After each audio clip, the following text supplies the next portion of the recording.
Welcome to Shopping with Matt. Very brief shopping today because I don't really need much.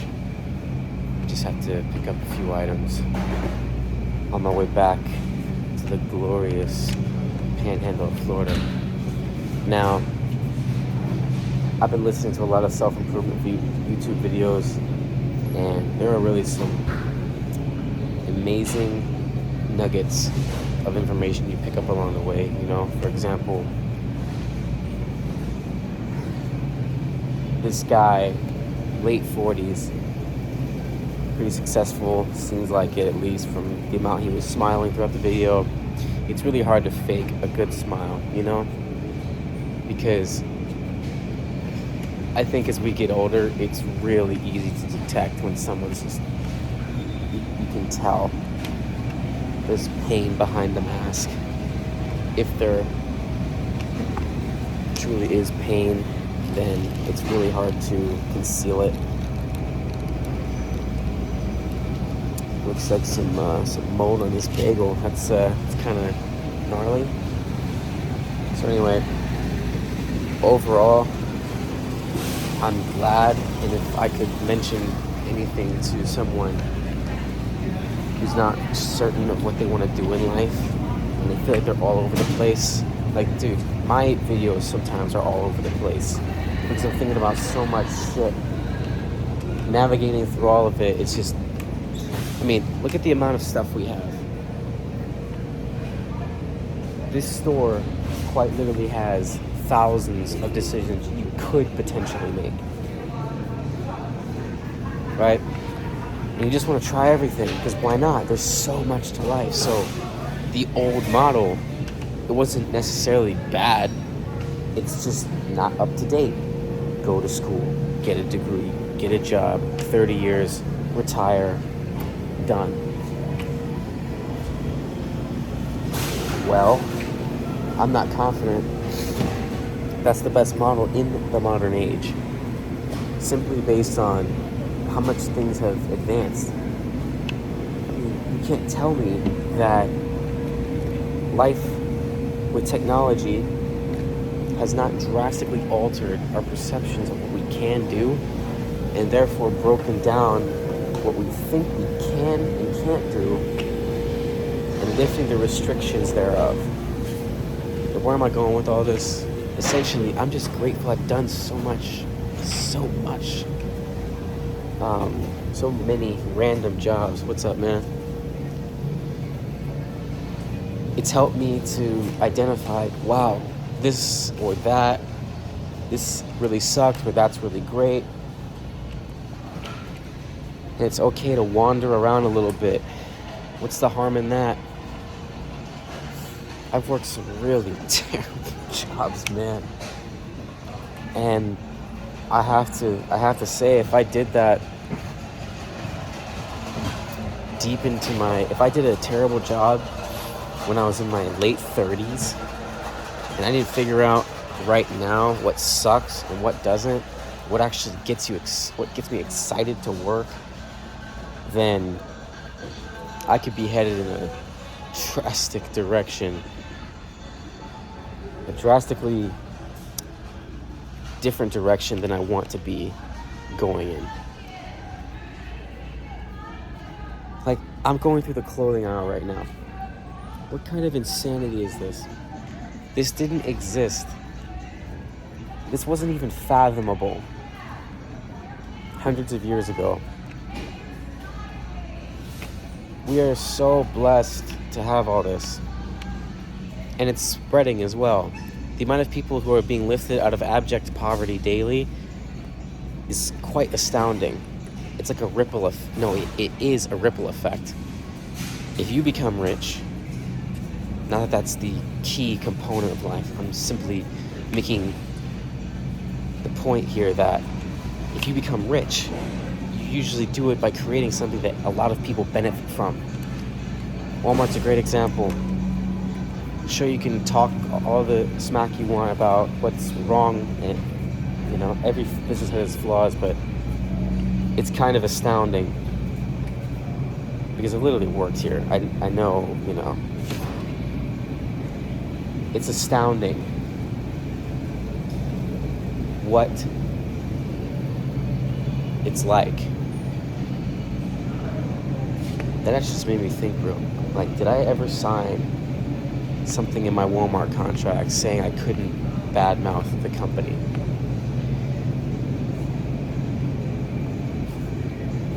That's very interesting. I never really thought of that until recently. Like, I just started thinking to myself, how many contracts have I been signing? But anyway, that's interesting. I should probably look into that. So either way, they've provided a lot for us, right? And because more people are being lifted out of poverty, that means there's more opportunity. The more opportunity there is, then you are able to question the system you're growing up in and think, wait a minute, I can do 10 different things before I'm 30 and really identify one or a couple or maybe 3 that I really enjoy.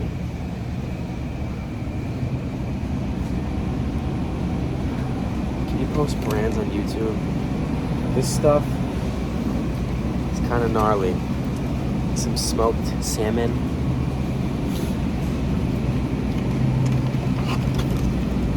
Is this fully cooked? Doesn't look like it. Kind of weird, y'all. I like to eat salmon straight from the package. Smoked salmon, that is, not the uncooked version.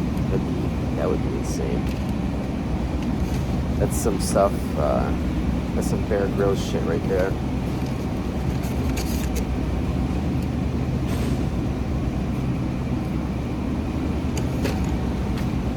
Dang, I have no clue what I actually want to get here.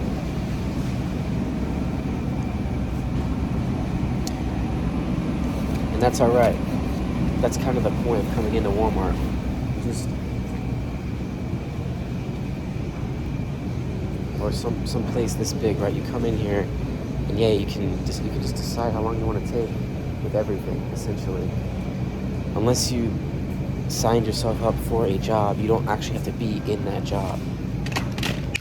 You don't have to complete a certain level of tasks unless you've signed a contract for it. In some ways, I think some people do feel, myself included, like there are these social contracts we sign that we're relatively unaware of, but we just cooperate in because why question anything? And that can feel like a big amount of pressure, and it can leak over into your career. Like, what should we do? What should we... there is no should to anything. In my eyes. You don't have to do anything.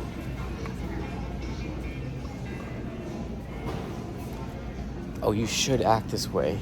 Okay? Why? You shouldn't speed. Why? Because it will make things more dangerous for the rest of us. Why? Because you might hit one of us. Why?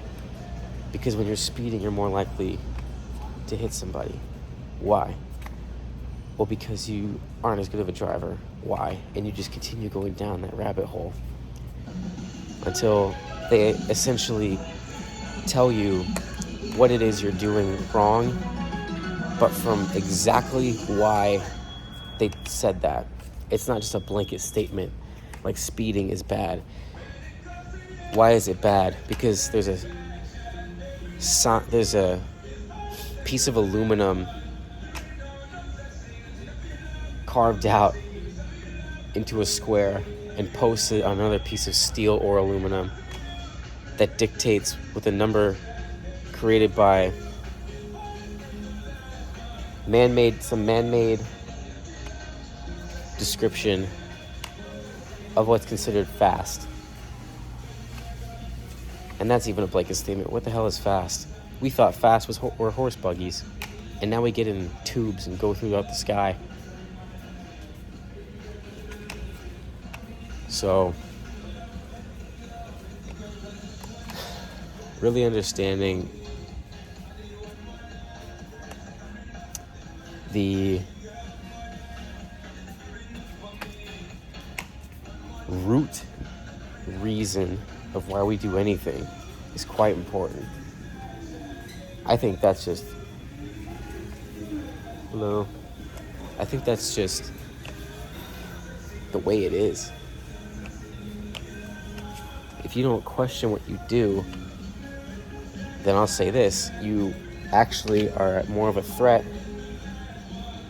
than simply going along with a prescribed agenda. Especially if you're in a country like the US, which is gorgeous in multitudes of ways. We have so many good problems, like the ones I'm discussing, but there's still problems. Knowing if you're listening to just a prescribed agenda versus what your heart tells you,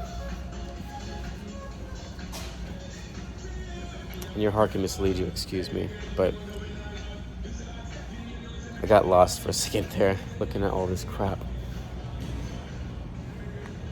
The US is so rich that it feels like marketing is being shoved down your throat at all times. And in a sense, it kind of is. There's so much abundance, there's so much opportunity that you're bound to get talked into doing something you didn't originally intend on even bringing into your conscious.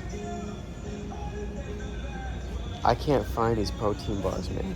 This is driving me nuts. These Quest bars are like $2 a piece. That's not that bad.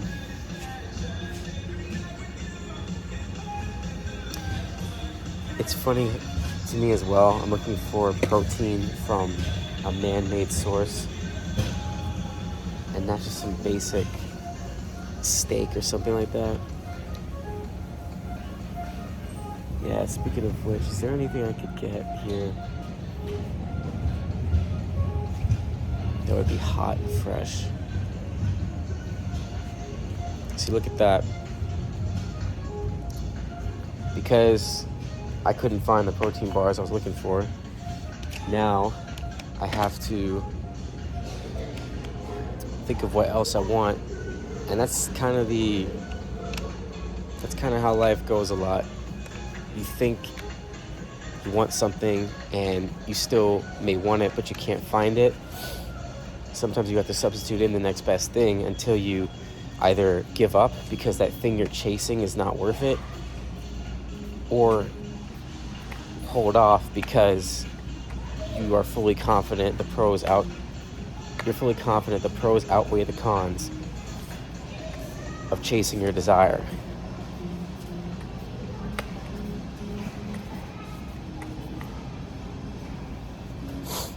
I'm just stunned at all of the products.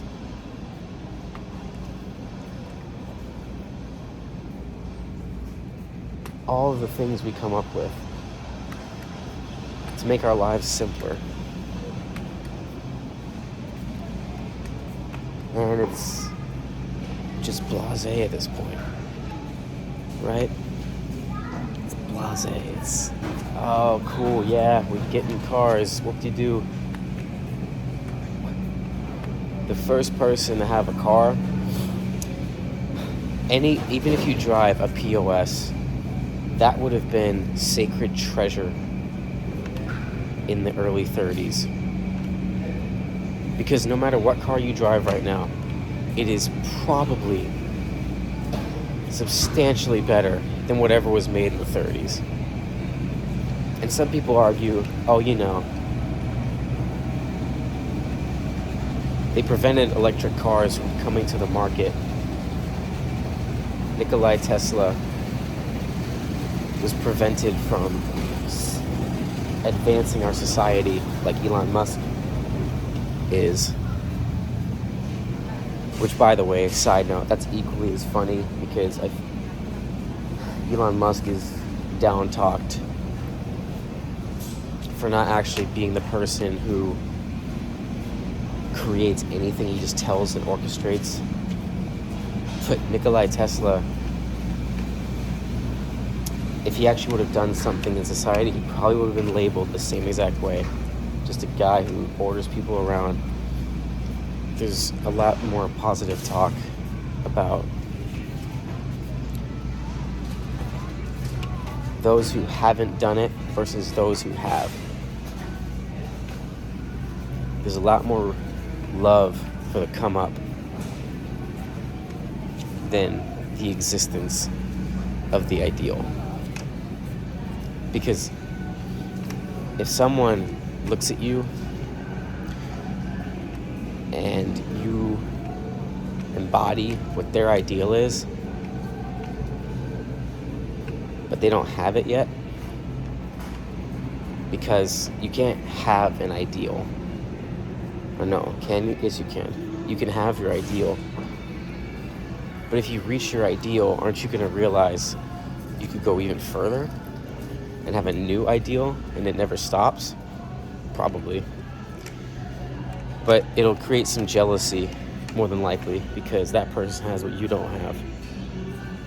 And why is that so crappy? Because you figure, oh, that person must have cheated, or that person must be smarter, that person must have an easier life, easier set of circumstances, there's no way they could get what they have in my shoes. Well, that's the point. They're not in your shoes. You're in your own shoes.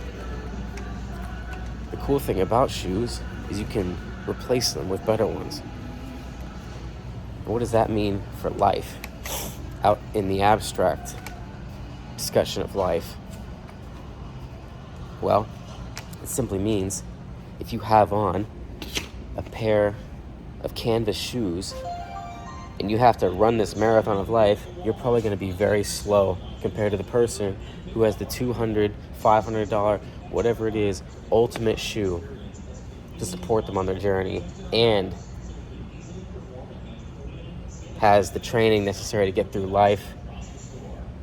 And pulling that all back, it just essentially means you have to work for what you want.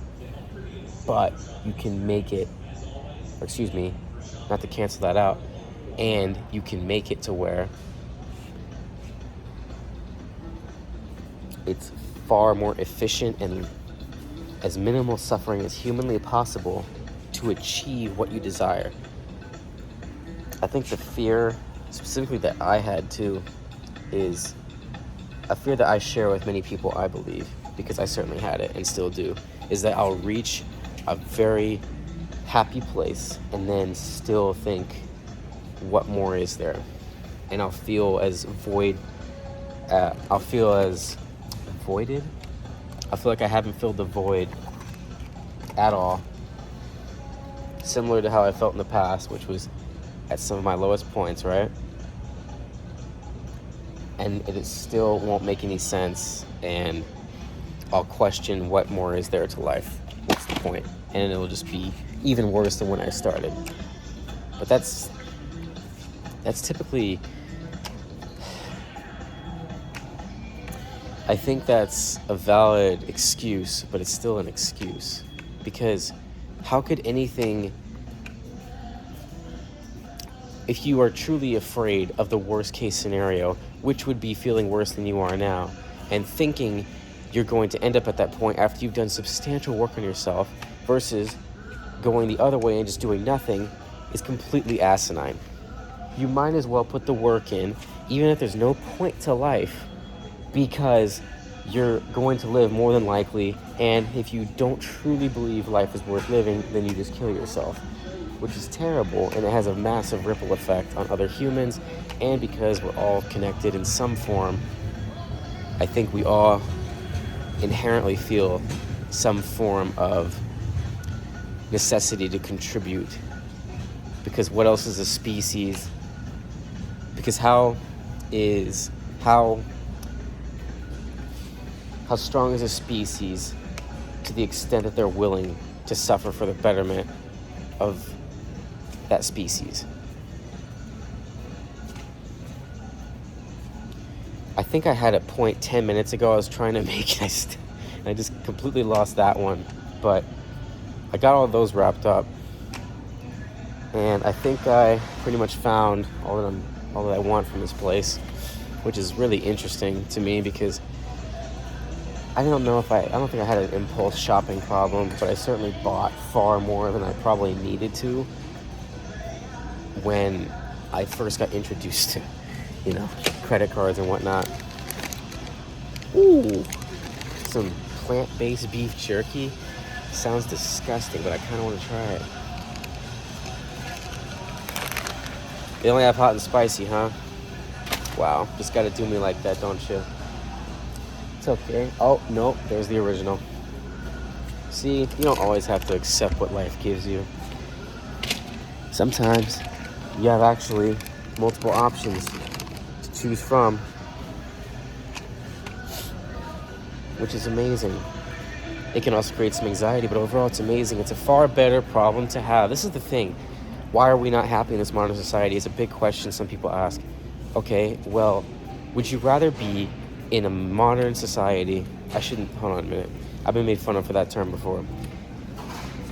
In the society we have, with all the provisions and ease and leisures available, would you rather have this, or would you rather have the same problems you do now, magnified by 10, because there's abject poverty all around you, a diseased public, because there are barely any vaccines, threats to your life constantly from various sources, whether it be people coming after you for saying a certain word against a certain group or person, kind of like there was when we had the king and queen only setup, where if you disrespected the king, you were literally put to death in the most severe ways imaginable. Versus now, you pretty much do whatever you want, and it's getting really hard to control. I think there's actually a fear that, look, you can say social media brainwashes, and it does, but it's just an algorithm. Once you realize you can just turn it off and not check it, and also that it really doesn't matter what's going on online, unless it's going to make you money or make you happier, which even then, it's not really about happiness. What am I trying to say? If you lost the internet, then would you be happy? No. What I'm saying is that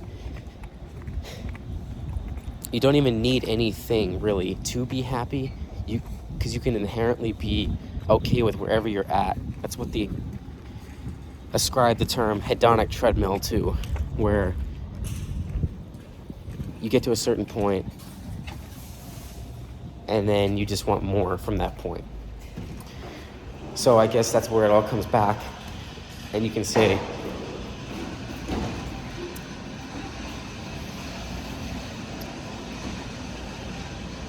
what I was saying about how this society is beautiful to live in, and while it has its problems, it's far superior to what could be happening, and literally was happening for a long time. The system is busy, please wait. What does that even mean? The system is busy.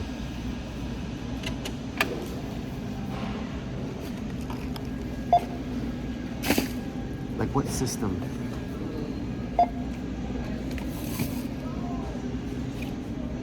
I just find it very intriguing how you just scan the back of a package and it somehow goes into some database that understands its value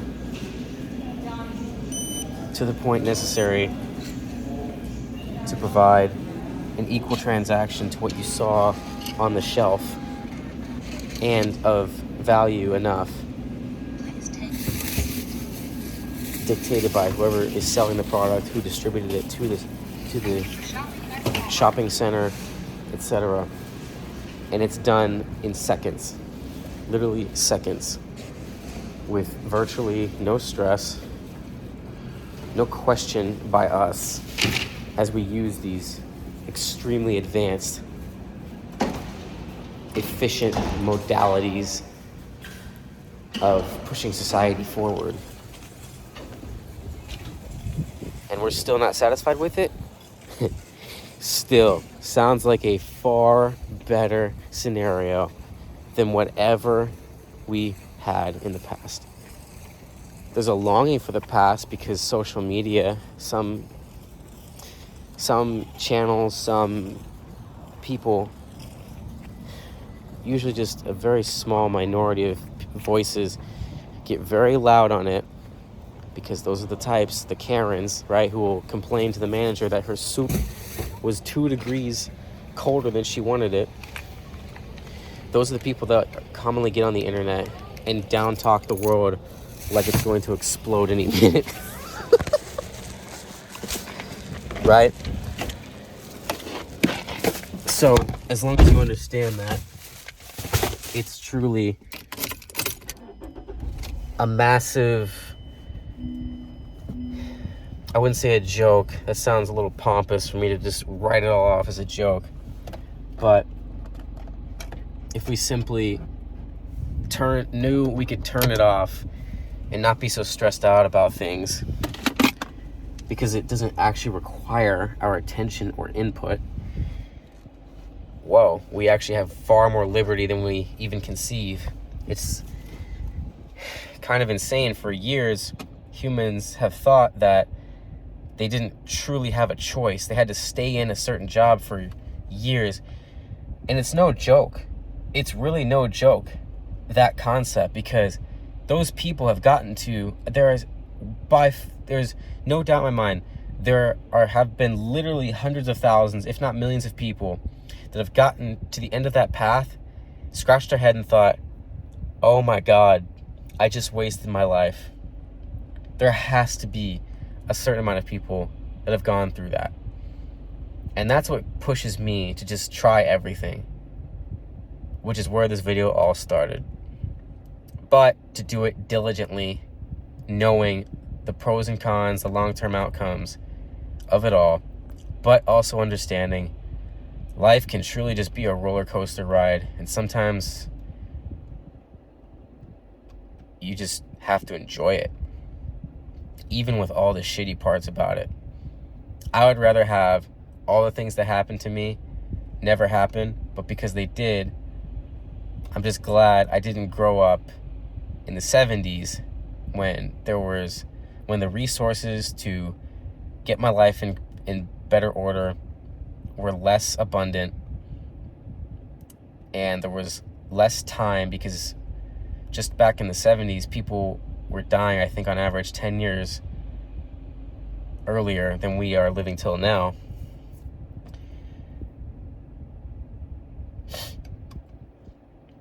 That's the reason I'm trying everything, and why I think it's necessary, because we do truly have more time than was ever fathomed for many years.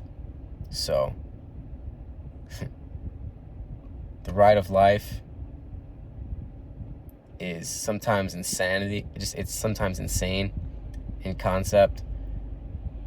Breaking it all down, just sometimes there's no answer. But I guess that's the thrill of it. If you truly knew everything there was to know, you might not do anything. So, anyway, that's it. Trying everything. If you truly want to see the world, it's no joke, man.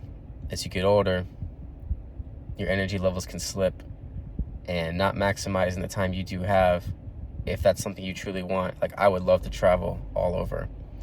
I just don't think it'd be the same if I went in my late 30s. So